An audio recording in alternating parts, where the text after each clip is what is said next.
Welcome to Beyond Repair. My name is Dennis and today I'm gonna teach you my main 5 things that I look before I go and buy a used vehicle at the dealership. They can screw you over big time, so you don't want that. And let's start with number 1, very basic, very straightforward. You ask for Carfax. Most of the dealerships will provide you a Carfax report, and you want to get a basic understanding about that specific vehicle. What it will give you: number of owners. Let's look at the Carfax and look at the number of owners in specifics, just because if the most recent services is being like, hey, coolant leak check, hey, coolant leak, hey, coolant this, coolant that, the dealers would be trading and sending this car to the auction and selling to each other because they would not be ready to sell it to the public. My point is, if you see lots of owners and dealers are not going to be listed as owners, what you will see, like, it's been sold from one dealership to another, and if you see a whole bunch of movements just recently, run away. It's a bad car.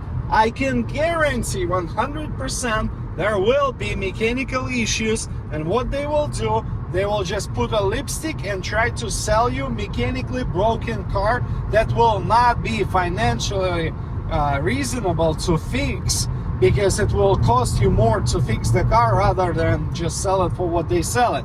So that's tip number 1, and that's big. With the Carfax, you can kind of get a better understanding if they maintain the car, if they ever brought it to the dealer, if they ever did anything to it. And what you ideally want to see is 1 or 2 owner car with reasonable amount that the people were holding to the car. I mean, like, somebody used the car for 5 years and another person for 4 years, right? That would be ideal.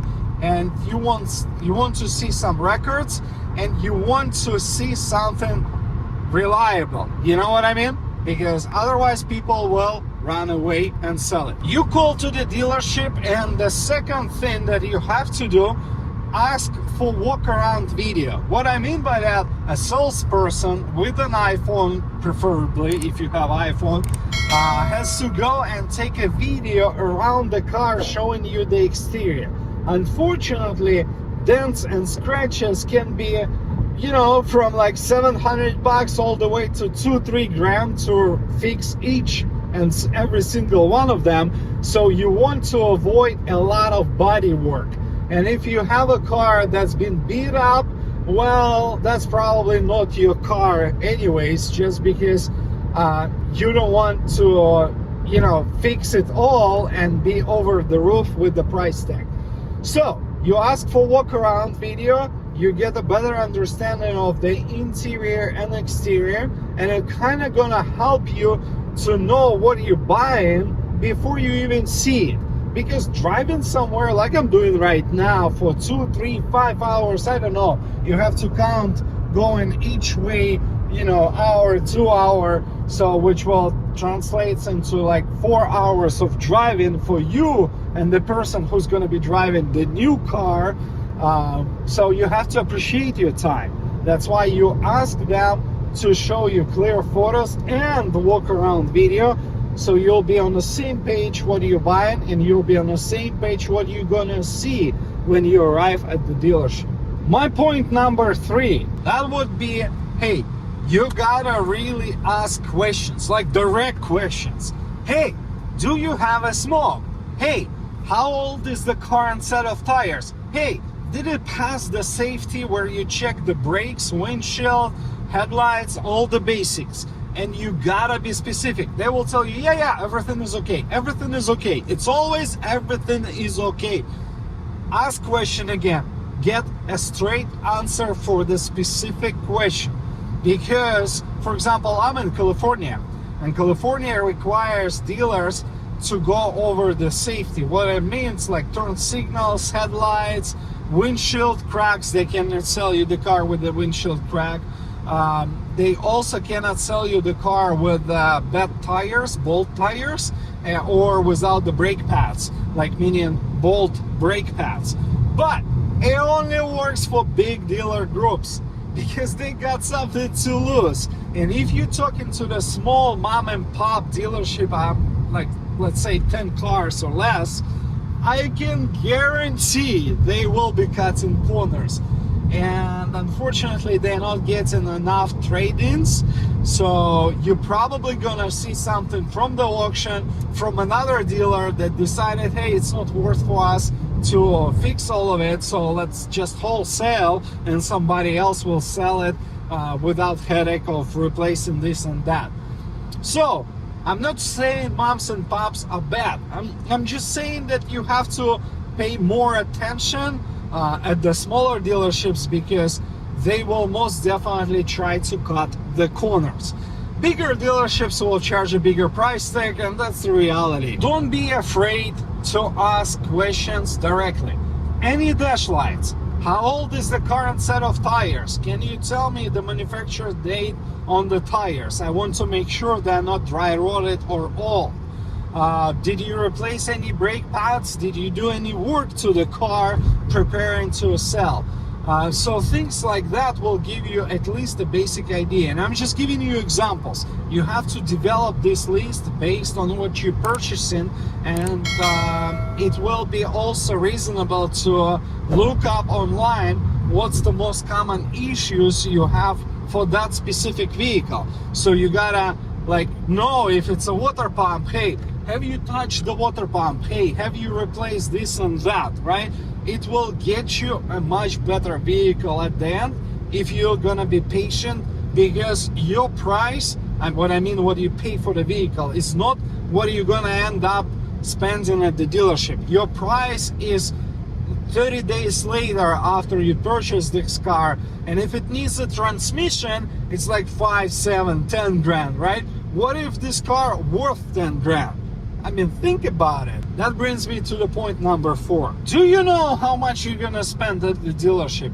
What I mean by that, what's the total amount after everything you're gonna pay when you're gonna be purchasing this car?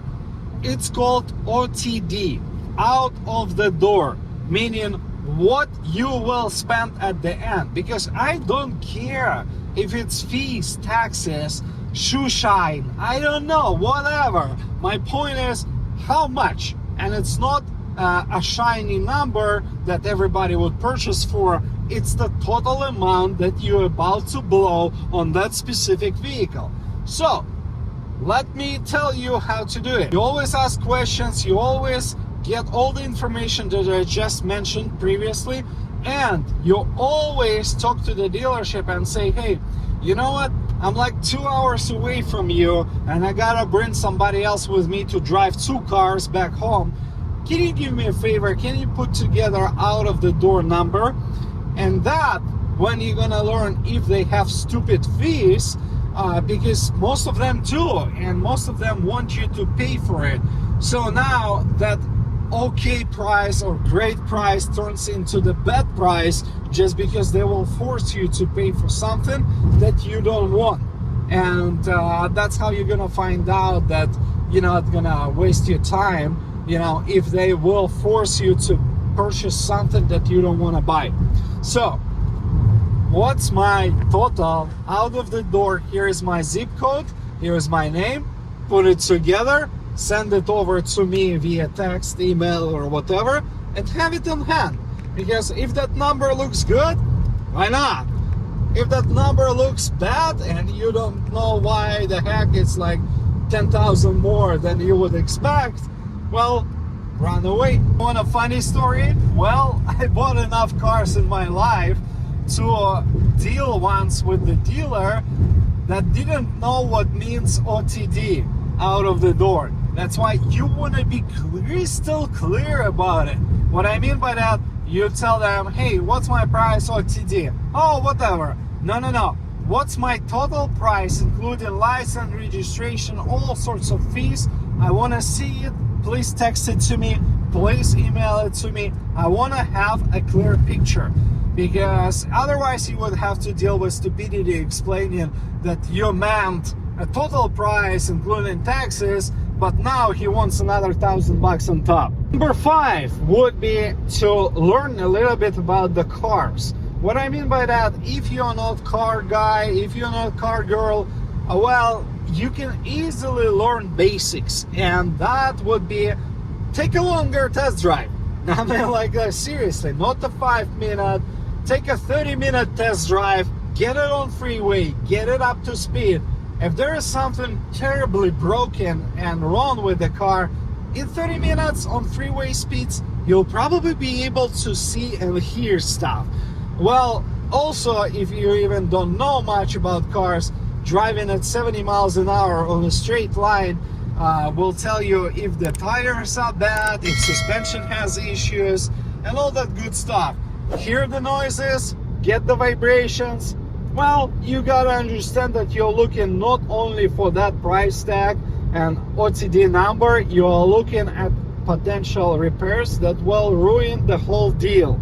So, a couple of other things that I would like to point out. You don't have to have expensive shop diagnostic tools to really get an idea about the vehicle.